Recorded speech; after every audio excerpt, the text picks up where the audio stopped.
Yang kedua, Bapak Ibu sekalian, yang dikecam sebagai orang yang mendustakan agama, wala yahuddu ala ta'amil miskin. Ia tidak menganjurkan untuk memberi makan fakir miskin. Perkataan wala yahuddu dari sisi bahasa ini juga bermakna wala yahuddu, tidak mendorong, memotivasi untuk memberi makan fakir miskin. Bapak Ibu yang dimuliakan Allah, jadi ulama-ulama tafsir berkomentar, kalau hanya untuk mendorong, memotivasi orang untuk memberi makan fakir miskin, ini tidak ada repotnya. Ya, setiap kita bisa. Kita tidak punya harta benda nih, tapi ada punya teman, kelebihan hartanya, bantulah cek, tuh ada orang aku di kampung A gitu kan, nak yatim fakir miskin. Kalau hanya untuk begitu, tidak ada yang bisa. Bapak Ibu sekalian, dan siapakah yang paling prioritas untuk kita motivasi, untuk kita dorong? Diri kita sendiri. Diri kita sendiri. Jadi ayatnya itu dengan bahasa narasi wala yahuddu, dan mereka tidak mendorong, memotivasi. Ya. Dan tentunya yang dimotivasi prioritas pertama diri kita sendiri. Untuk apa? Memberi makan fakir miskin, bentuk dari simpati, empati terhadap sesama. Bapak-bapak, ibu-ibu, hadirin dan hadirat sekalian yang mudah-mudahan dimuliakan Allah, kan tidak semuanya harta kita berikan kan? Kalau yang terkait dengan hitung-hitungan zakat hanya 2,5%, kecil. Tapi Bapak Ibu sekalian, kalau setiap muslim yang punya kelebihan harta itu punya kesadaran dengan 2,5% itu, selesai masalah kemiskinan. Yusuf Al-Qaradawi punya buku terkait dengan itu. Kalaulah setiap mukmin yang punya kelebihan harta dan membayarkan setiap zakatnya 2,5% itu, maka insya Allah itu akan memberikan kejaminan sosial bahwa tidak ada lagi yang meminta-minta segala macam, tercover anaknya. Bapak Ibu bisa kita lihat berapa potensi, berapa miliar potensi Basnas Kota Padang, berapa miliar potensi Basnas Provinsi, banyak sekali, puluhan triliun. Kalau ini dijadikan sebagai aset untuk mengembangkan perekonomian fakir miskin, anak yatim, aman. Bapak Ibu, negara kita ini adalah negara yang dibangun dengan dasar-dasar agama, sehingga founding fathers berdiri dari negeri ini berkata terkait dengan anak yatim dan fakir miskin yang dituliskan di dalam undang-undang dasar, anak yatim, fakir miskin, terlantar dijamin oleh negara. Jadi kalau ada yang tidak sekolah, ada yang tidak makan, lapar, itu berarti yang memegang negara, yang mengeksekusi negara, dia berdosa, tidak amanah dengan amanat yang disampaikan pendiri negeri. Ya udah doang garannya Bapak Ibu yang dimuliakan Allah Subhanahu wa taala, ini amanat undang-undang. Enggak usah anggaran tutup isi yang bocor-bocor tuh asal saya. Kata Mahfuz MD bocor berarti 30 triliun. 30 triliun. Agen tuh fakir miskin anak yatim selesai. Kalau biarlah Pak. Bapak Ibu hadirin dan hadirat sekalian yang dimuliakan Allah, negara yang sukses, sejahtera, tidak ada negara kecuali mereka mengcover terkait dengan anak yatim, fakir miskin, orang upaya. Ya, Masya Allah. Malaysia Pak, kalau mama lah jatuh 60 tahun naik angkotnya 50%, ongkosnya 10.000 nya. Tidak ada setiap tempat yang itu adalah tempat publik. Ada jalan yang khusus untuk mereka, kurang upaya. Subhanallah. Bahkan negara-negara yang tidak Islam secara pemerintahannya mengamalkan itu, Bapak-bapak, ibu-ibu, hadirin dan hadirat sekalian, sedang jemaah salat maghrib yang mudah-mudahan dimuliakan Allah.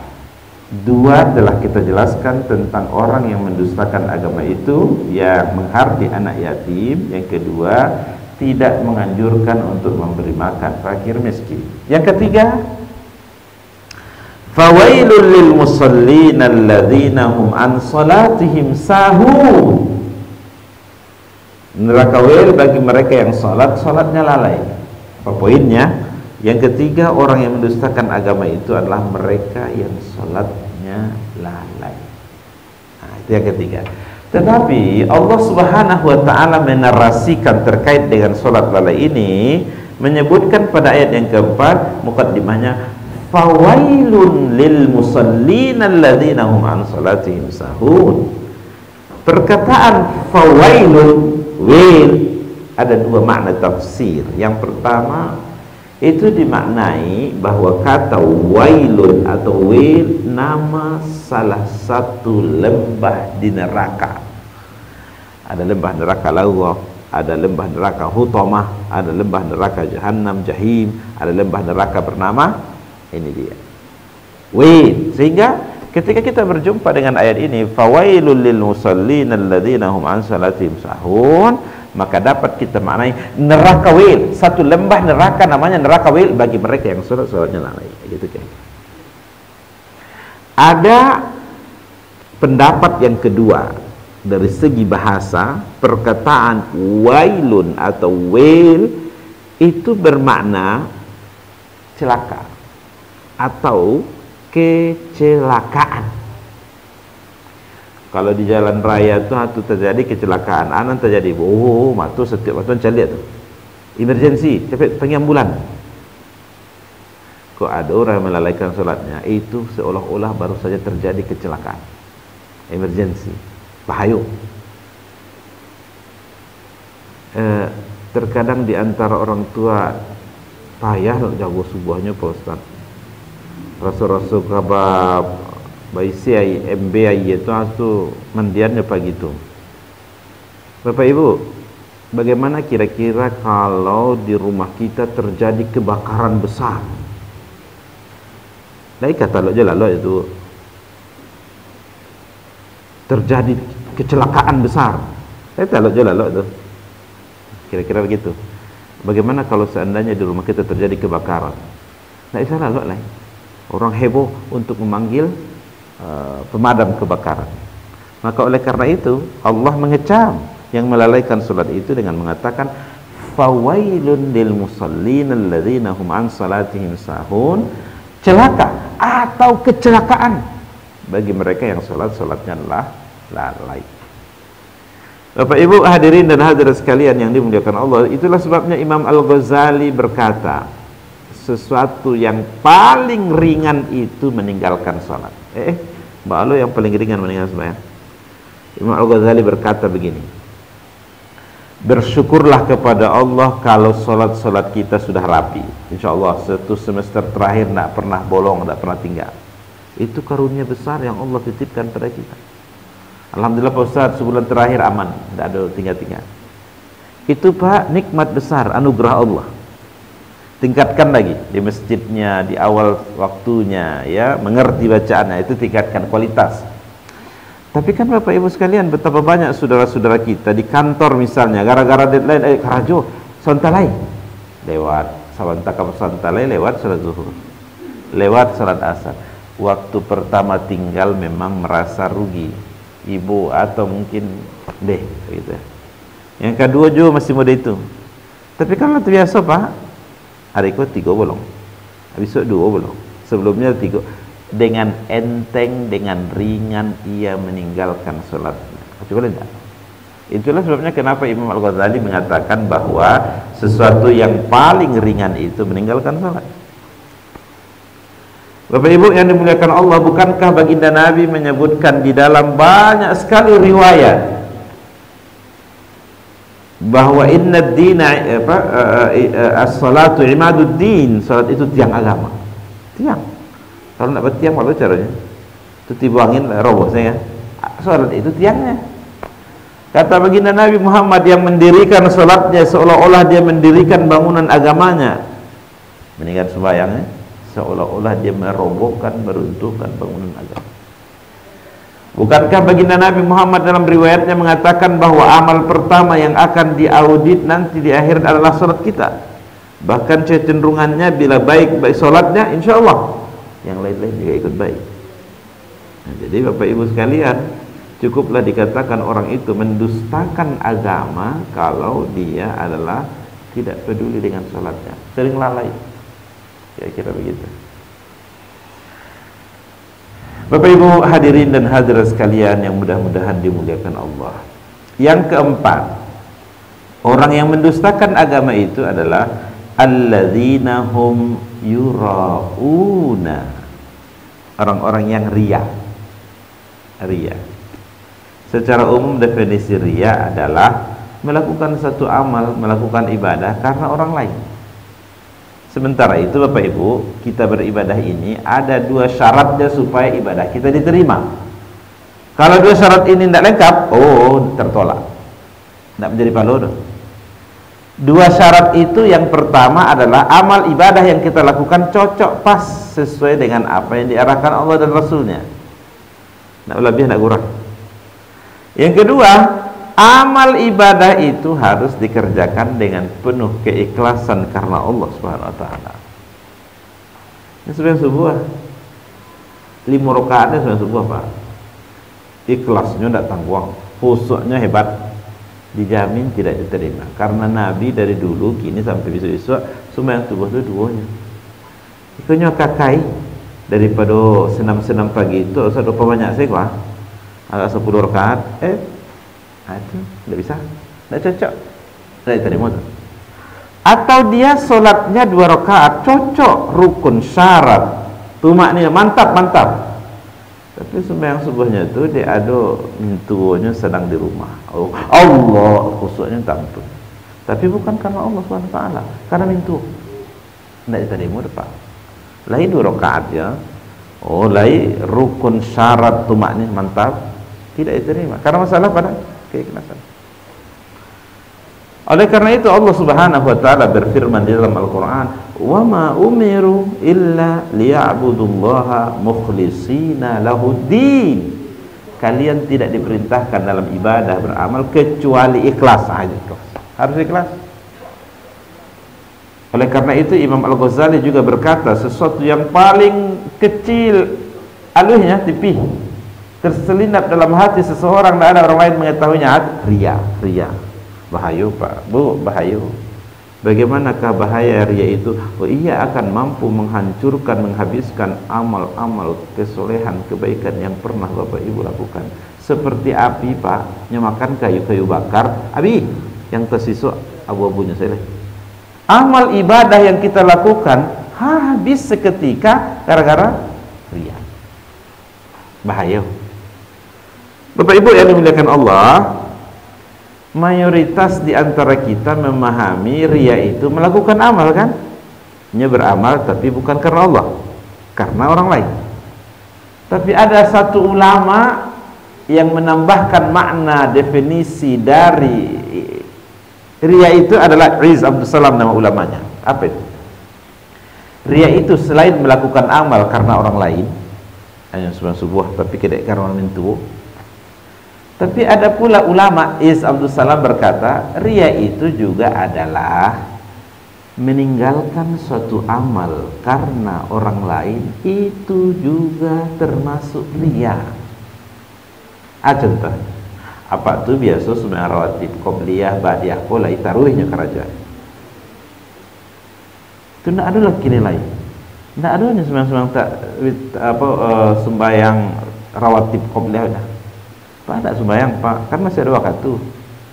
Al baca lah ya ambo le Pak Ustaz. Al baca lah satu sama Pak Ustaz. Ambo takut riya. Pokoknya mau tak sembahyang rawatib lah. Qobliyah boleh. Meninggalkan satu amal karena orang lain itu juga riya. Riya Pak tu. Biasanya nama Pak tu lahir dalam list sumbangan. Akhirnya tidak lagi. Tidak lagi. Jadi konfirmasi dari panitia, dari bendara. Ada kendala Pak? Tidak masuk ada Pak. Oh, ada baca status Facebook ambo lah ya. Dan baca Facebook lupa. Ambulah lah 2 bulan kau memang tidak mau ada takut yang beria. Meninggalkan suatu amal karena orang lain, itu masuk riya. Ayatnya karena tadi riya. Masya Allah. Kalau begitu Bapak Ibu sekalian, alangkah tipisnya antara keikhlasan dan riya ini. Ini amal, bukan amal perbuatan, ini amalan hati antara kita dan Allah Azza wa Jalla. Masya Allah. Dan yakin, percaya Bapak Ibu, syaitan itu dia tidak mau kalau kita oke-oke saja beribadah, diterima, mendapatkan pahala. Tidak mau dia. Bagaimana ibadah yang kita lakukan bersungguh-sungguh itu, lalu kemudian tinggal separuh lain, tinggal seperempat lain, hilang sama sekali. Inginnya begitu. Di dalam keikhlasan itu Bapak Ibu sekalian, ini adalah 3 tahap juga. Sebelum mengerjakan suatu amal, tiba setan, dia sunnah saja, tidak usah lalai, sehingga kita tidak beramal kan. Tapi karena kita kuat imannya, akhirnya kita lakukan juga. Waktu kita mengerjakan amal itu, detik bolanya lihat, hebat kamu ya. Kadang perlu viralkan fotonya sedang berdoa, foto di muka Ka'bah macam. Tapi ini terjaga keikhlasannya. 2-0 menang juga tuh. Setelah amal itu selesai, pasca setelah amal itu dikerjakan, syaitan tak tinggal diam juga. Ini sembahyang tahajud tadi malam Pak, jam 2 nya sembahyang, jam 7.30 apa capek di kantua, jam 8 ada rape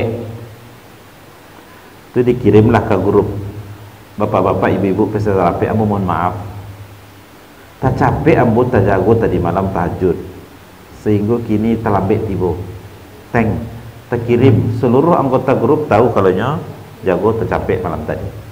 Habis 3-0 Pak, kemenangan untuk syaitan.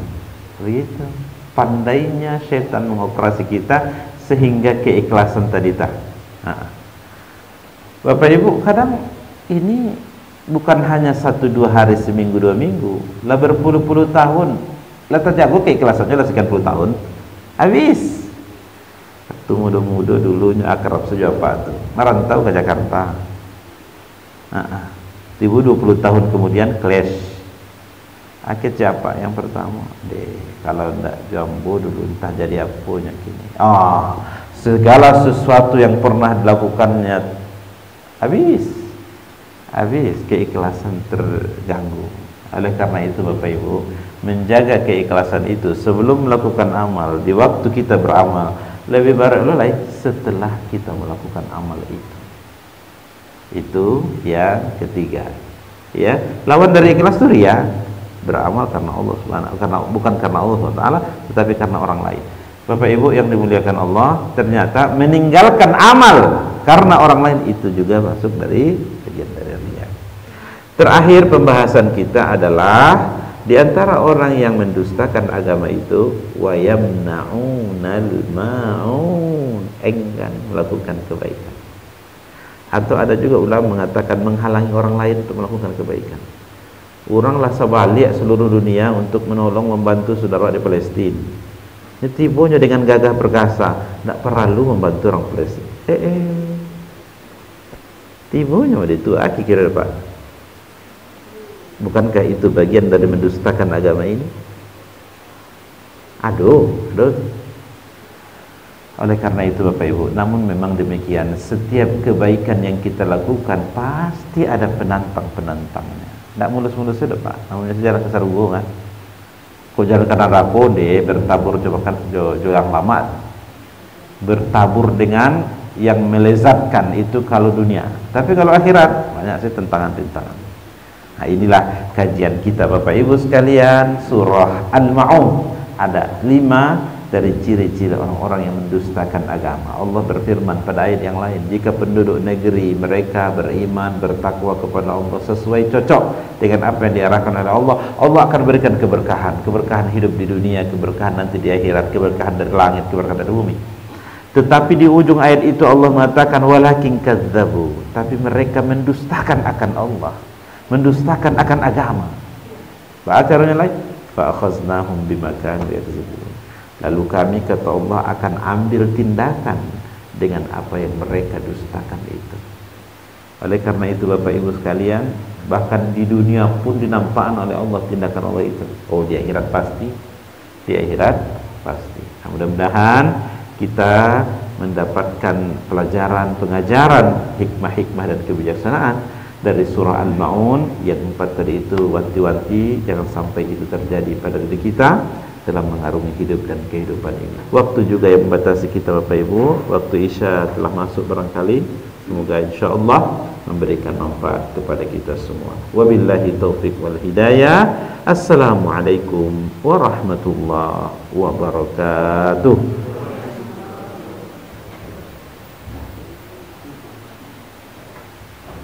Tahu